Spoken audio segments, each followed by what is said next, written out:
Sa naganap na sagupaan sa Marawi ay maraming mga civilians at kababayan natin ang naapektuhan at naipit sa bakbakan. Ayon sa ilang mga pahayag ng mga nakaligtas, ay may mga civilian ang pinatay ng mga militante sa tuwing hindi na mga ito nagagawang bigkasin ang syahada. Marami din ang mga kalalakihan na sa pilitang pinahahawak ng armas para makipaglaban. Ang mga sumubok na tumakas ay pinapatay.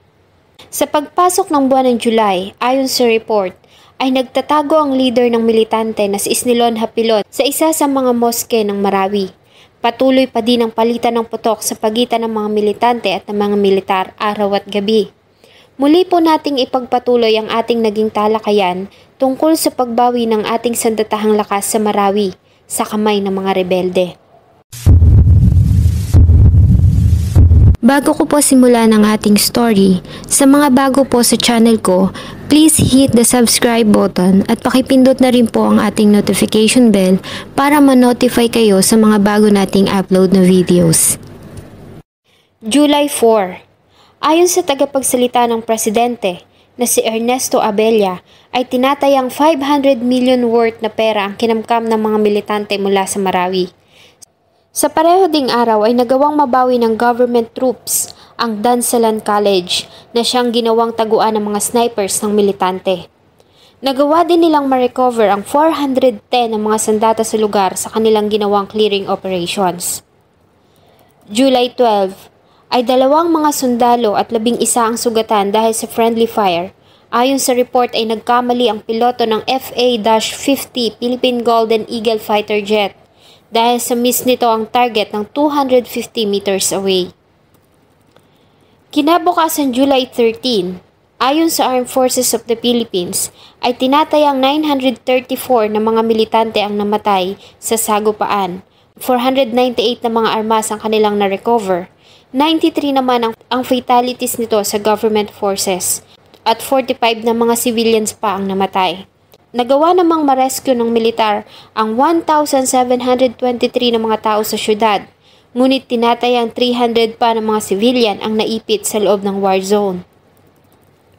July 14, ayon sa Department of Budget and Management, ay handa na silang mag-release ng 5 billion pesos para sa rehabilitation ng Marawi. Samantalang personal na kinausap ni former President Duterte ang mga leaders ng Congress para sa pag-extend ng martial law sa Mindanao dahil sa magtatapos na ang 60-day period nito ng July 22. July 20, bumisita si former President Duterte sa Marawi sa kauna-unahang pagkakataon.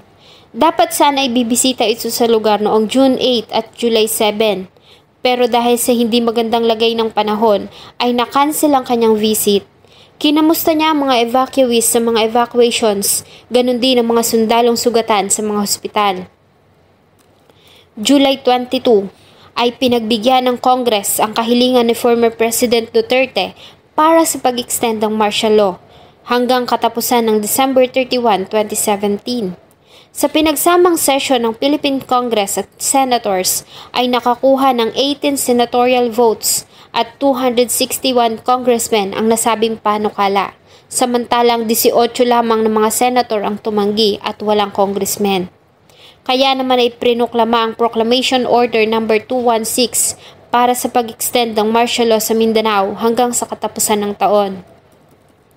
July 27, ayon kay Aga Khan Sharif, ang Marawi-based na Muslim cleric, ay hiniling ng mga leaders ng mga militante sa pamamagitan ng mga leader ng Muslim para pakiusapan si former President Duterte na payagan silang makatakas at bilang kapalit ay kanilang papalayain ng mga hostages. Subalit ang nasabing panawagan na itinanggihan ng Pangulo, ayon kay Defense Secretary Lorenzana, ay huli na para dito dahil sa marami na ang nagbuwis ng buhay para sa Marawi at mawawala ng saysay ang naging kamatayan ng mga sundalong nakipaglaban para mabawi ang lugar sa mga militante. Habang lumilipas ang araw ay patuloy na lumiliit ang war zone at unti-unti nang nababawi ng government forces ang mga tulay at gusali sa Marawi na kinubkob ng mga militante. July 31, ay nagsimula na ang military engineers sa paggawa ng mga model houses na kanilang itatayo sa designated relocation site sa Marawi City. Ang Army's 54th Engineer Brigade ay nagsimula ng bumuo ng template o model houses para sa 5,000 temporary houses na itatayo sa 11 hectares na property sa barangay Sagungsungan. Katulong nila ang Department of Public Works and Highways at Marawi City Office of the City Engineers. August 4 ay nabawi na ng militar ang isa sa mga stronghold ng kalaban, ang Safrula Hospital. Muling bumisita si former President Duterte sa Marawi sa pangalawang pagkakataon. Hiniling din ito na aprubahan ng Kongreso ang recruitment para sa 20,000 ng mga sundalo para sa karagdagang security threats kasunod ng Marawi Siege. August 18, ayon sa Joint Task Force Marawi, ay lumiit na ang battle area sa 800 by 600 meters at tinatayang 400 na mga gusali na lamang ang natitirang uncleared. Ang mga natitirang mandirigma ng Maoti Group ay napag-alaman nila na nasa city's Grand Mosque. Ngunit hindi nila ito basta-basta ma-penetrate dahil sa may hawak ang mga ito na 40 na mga civilian hostages. Nagawa na din nilang mabawi ang Marawi City Police Station.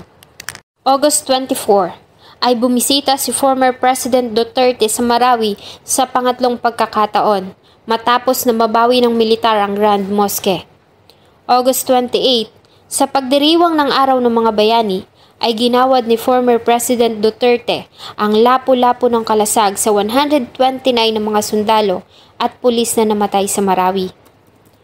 August 30 ay nabawi na ng security forces ang Catholic Cathedral at ayon kay AFP Chief Staff General Eduardo Año ay lumiit pa ang battle zone sa 500 square meters na lamang. Ayon din sa kanila ay may tinatayang 10 pa na mga militante ang napatay nang subukan ng mga ito na dumaan ng lawa ng Lanao papasok ng Marawi para sa reinforcement. Ang ama ng mga Maute na si Kayamura ay namatay sa detention dahil sa sakit nitong diabetic at hypertension. Sa ika-100 araw ng conflict ay pinayagan ng military ang media na tumawid sa Mapandi Bridge na siyang isa sa pinaka-crucial spot. Nagawa na ding mabawi ng militar ang Bangolo Bridge. September 4 ay nakatanggap ng report ang militar na namatay na si Abdullah Maute sa airstrike noon pang nakaraang buwan. Pinuspone naman ng COMELEC ang nakaschedule na barangay at sangguniang kabataan election sa Mindanao dahil sa nangyaring kaguluhan.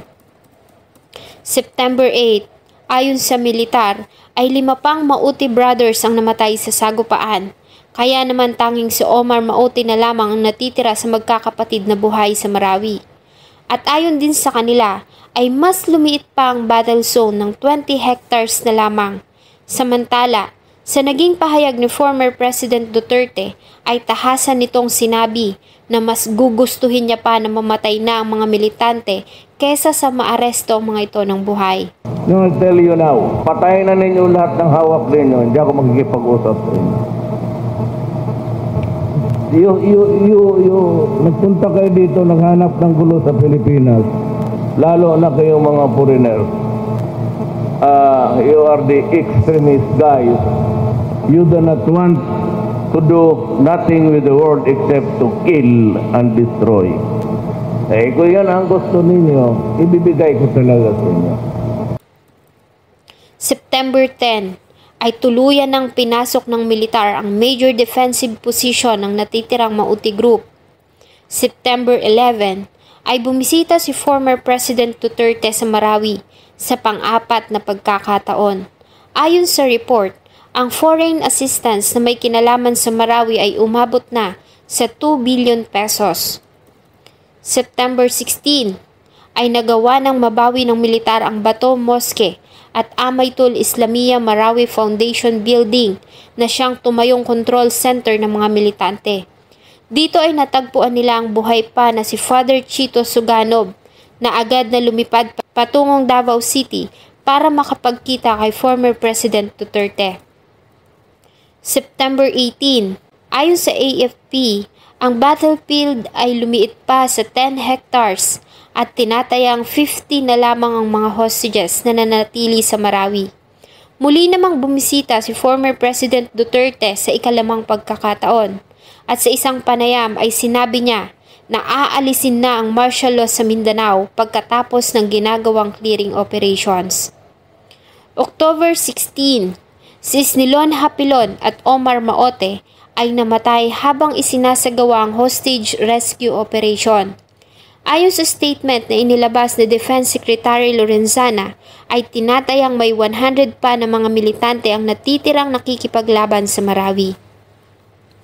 October 17, matapos ang kamatayan ni Omar Maote at Isnilon Hapilon, ay diniklara ni former President Duterte na malaya na ang Marawi. I hereby declare Marawi City liberated from the terrorist influence that marks the beginning of rehabilitation of the October 23 ay tuluyan ng na-clear ng militar ang mga natitirang militante sa Marawi. Ayon kay AFP Chief General Eduardo Anyo ay may 42 pa ng mga katawan ng militante ang natagpuan sa gusali at mga moske sa battle zone. Inanunsyo din ni Defense Secretary Lorenzana na dito na nagtatapos ang digmaan sa Marawi. Ayon din sa kanila ay mananatili ang 6 na batalyon ng militar sa lugar para sa gagawing rehabilitation. Tinatayang 95% ng mga struktura sa syudad ang nasira dahil sa digmaan. Marami ang nawala ng bahay at mga hanap buhay. Marami ang namatayan ng mga pamilya. Naging laman din ng mga documentaries at news report ang kwento ng Marawi, hindi lamang dito sa ating bansa, maging sa iba't ibang bahagi ng mundo. Sana ay matigil na ang mga ganitong kaguluhan at magkaroon na ng kapayapaan sa ating bansa, lalo na nga sa kapuluan ng Mindanao na tirahan ng mga kapatid at kababayan natin ng mga Muslim. Sana ay maputol na ang hidwaan sa pagitan ng mga Muslim at Kristiyano. Sa ngayon ay unti-unti nang bumabangon ng Marawi at ang digmaan ay isa na lamang masakit na alaala sa kanilang nakaraan. Muli nang bumabalik ang sigla ng turismo at kalakalan sa syudad.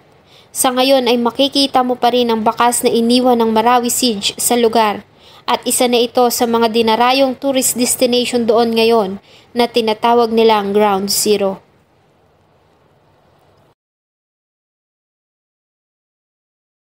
Sana po ay nagustuhan nyo ang isa na namang kwento na akin pong ibinahagi.